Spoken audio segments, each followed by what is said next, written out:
فعاش القلب إخلاصا وصرت تحوم كالطير تحلق في ثقافات وتنهل من ربى الخير. Now Allah subhanahu wa ta'ala is addressing a problem that was at the time of Rasulullah sallallahu alayhi wasallam, and that problem continues and shall continue right up to the end.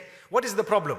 Sometimes we learn something, we learn it wrong, and we do it wrong, and we continue doing it wrong. For generations we keep on teaching our children that which is wrong. And then there comes a time when someone says, hang on guys, have you thought about what you're doing? You know, I give you a simple example. Culture is something very good. If a person is cultured, they are supposed to be well-mannered.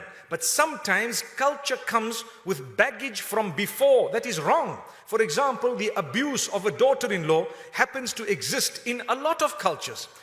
A lot of cultures think that when a son gets married, that's a maid that has come into the house and she must take charge and do absolutely everything, and then we can sit back, relax and dish out instructions no matter who we are.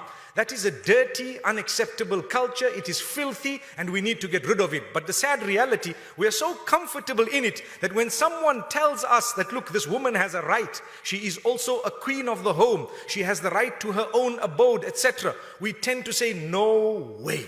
We're not going to take that. This is nonsense. If you leave the house, we're excommunicating you. This is what people say because they're in a comfort zone. It is very important to fulfill family rights and family ties and to serve your parents and to serve your in-laws. But it has to happen with mutual respect and with understanding, with happiness. I, through so many years of experience that I have as a counselor who helps people sometimes in their crises, I have found that those who live further away from their parents, in actual fact, have more love than those who live within the home.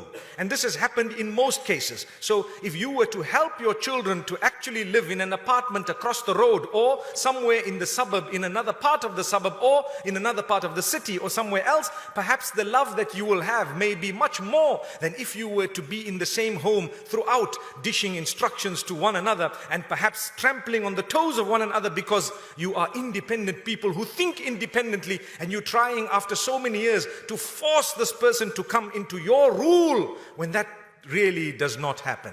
May Allah subhanahu wa ta'ala grant us understanding.